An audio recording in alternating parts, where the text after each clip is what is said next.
दोस्तों, आप सबने ब्लैक होल का तो नाम सुना ही होगा, लेकिन क्या आप जानते हैं कि वो चींटी जितने छोटे हो और पता नहीं कितने बड़े हो सकते हैं। क्या आप ये जानते कि पहला ब्लैक होल कौन सा था जिसे स्पॉट किया गया था और किसने ब्लैक होल से जुड़ी थ्योरी दी थी? ऐसे कुछ अननोन फैक्ट ब्लैक होल के बारे में आज हम अपने चैनल फैक्ट लेन पर लेकर आए हैं। ऐसे ही फैक्ट जानने के लिए हमारे चैनल को सब्सक्राइब करें और वीडियो को लाइक और शेयर करें, जिससे हम मोटिवेट होते रहें और आपके लिए और भी अच्छे फैक्ट लाते रहें। ब्लैक होल कोई वैक्यूम क्लीनर नहीं है जो किसी भी ऑब्जेक्ट को अपने अंदर खींच ले। क्या चौंक गए? लेकिन ये बात बिल्कुल सही है कि ब्लैक होल के अंदर ग्रेविटेशनल फोर्स बहुत ज्यादा होता है। अगर हम सूरज को एक ब्लैक होल से रिप्लेस कर दें जिसका साइज सूरज के ही बराबर हो, तो ऐसा नहीं है कि अर्थ या दूसरे प्लेनेट उसके अंदर चले जाएंगे, बल्कि वो भी उसके चारों तरफ अपने ऑर्बिट में ही घूमते रहेंगे। हम लोग अक्सर किसी टाइम या स्पेस की खोज को एल्बर्ट आइंस्टीन से जोड़ देते हैं कि इसकी खोज एल्बर्ट आइंस्टीन ने ही की होगी, क्योंकि ये बात बिल्कुल सही है कि ब्लैक होल की खोज में सबसे ज्यादा मदद आइंस्टीन की थ्योरी ऑफ रिलेटिविटी ने ही की थी। कार्ल श्वार्ज़चाइल्ड ने इसी थ्योरी की हेल्प से पहली बार ब्लैक होल के बारे में बताया था। आपको पता है कि अगर ब्लैक होल के आसपास जाएं तो वो हमें रबड़ की तरह फैला सकता है, यानी उसके पास ग्रेविटी की पावर इतनी ज्यादा होती है कि वो हमें रबड़ की तरह एक्सपेंड कर सकता है। आपको ये फैक्ट बिल्कुल शॉक कर देगा कि ब्लैक होल यूनिवर्स तक को क्रिएट कर सकता है। एक्चुअली ये बातें केवल पेपर और रिसर्च में ही लिखी गई हैं। ब्लैक होल के सेंटर में फिजिक्स के कुछ स्टैंडर्ड लॉ भी काम नहीं करते हैं, जिसकी वजह से नए यूनिवर्स भी बन सकते हैं। है कि नहीं चौंकाने वाली बात? ब्लैक होल स्पेस तक को अपनी तरफ खींच सकता है। थोड़ा टेढ़ा है, पर मैं आपको समझाता हूं। अगर हम किसी फोम पे किसी हार्ड बॉल को रख दें तो उसमें एक बड़ा गड्ढा बन जाता है। हार्ड बॉल जहां फोम में सिंक होता है, वहीं उसके आसपास का स्पेस भी सिंक हो जाता है। ठीक उसी तरह ब्लैक होल भी अपने आसपास के स्पेस को बैंड कर देता है और खींच लेता है। ब्लैक होल का कोई भी साइज नहीं होता। अक्सर हम सुनते हैं कि ब्लैक होल एक छोटा सा होल होता है, पर ऐसा नहीं है। ब्लैक होल की साइज अलग अलग होती है। वो मटर के दाने के जितना छोटा भी हो सकता है और इनफाइनाइट टाइम बड़ा भी हो सकता है।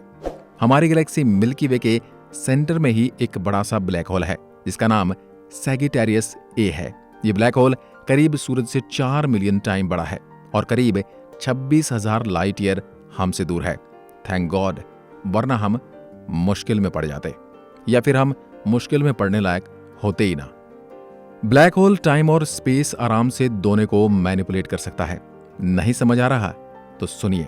आइंस्टीन के ट्विन थ्योरी के बारे में सुना ही होगा, थ्योरी ऑफ जनरल स्टेबिलिटी, जिसमें एक भाई अर्थ पे रुक जाता है और दूसरा लाइट की स्पीड से स्पेस में चला जाता है।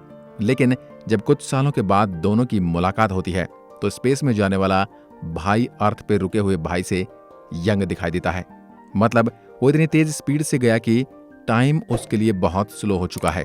यही चक्कर ब्लैक होल के साथ भी है। वहां पे टाइम कभी धीरे कभी तेज चलता है। हम किसी भी ऑब्जेक्ट को ब्लैक होल बना सकते हैं, लेकिन ऐसा केवल थ्योरी में ही पॉसिबल है।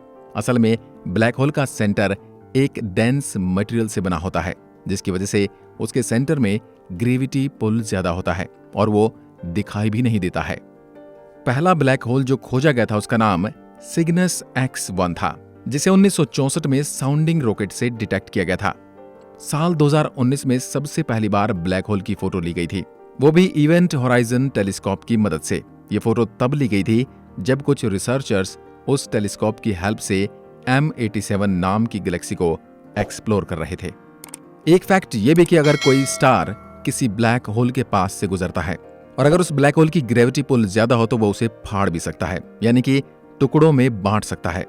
है कि नहीं चौंकाने वाली बात? एल्बर्ट आइंस्टीन के बाद अगर किसी साइंटिस्ट ने स्पेस पर रिसर्च किया तो वो स्टीफन हॉकिंग्स थे, जिन्होंने ब्लैक होल के बारे में बताया था कि वो कुछ समय बाद इवेपोरेट भी हो जाते हैं, और जब ब्लैक होल इवेपोरेट होते हैं तो वो पूरी तरह से खत्म हो जाते हैं। तो उसके बाद हम उनके बारे में कुछ नहीं जान सकते। आप सब ने क्रिस्टोफर नॉलन की मूवी इंटरस्टेलर के बारे में सुना होगा। अगर नहीं तो मैं आपको बताता हूं कि ये मूवी 2014 में आई थी और इसमें दिखाया हुआ ब्लैक होल काफी हद तक रियलिस्टिक था, क्योंकि नोलान ने मूवी में ब्लैक होल को दिखाने के लिए कुछ साइंटिस्ट से भी मदद ली थी। उस समय तक किसी के पास ब्लैक होल की फोटो नहीं थी, जिसकी वजह से उन लोगों ने मूवी में ब्लैक होल को दिखाने के लिए केवल थ्योरीज की सहायता ली थी। लेकिन जब 5 साल बाद ब्लैक होल की पहली फोटो ली गई थी तो वो एक रिंग शेप में और उसके आउटर पर ऑरेंज कलर का डस्ट और गैस भी था, जो कि काफी हद तक फिल्म में दिखाए हुए ब्लैक होल जितना सिमिलर था। देखा, जो काम साइंटिस्ट नहीं कर पाए वो नॉलन साहब ने कर दिया। जाने से पहले अगर आपको वीडियो पसंद आई है तो हमारे चैनल को सब्सक्राइब करें, वीडियो को लाइक करें और दोस्तों के साथ शेयर करें। और ऐसी वीडियोस देखने के लिए बेल आइकन जरूर दबाएं ताकि आपको नोटिफिकेशन मिलता रहे। मिलते हैं एक और ऐसी ही जबरदस्त वीडियो के साथ। तब तक के लिए नमस्कार, धन्यवाद।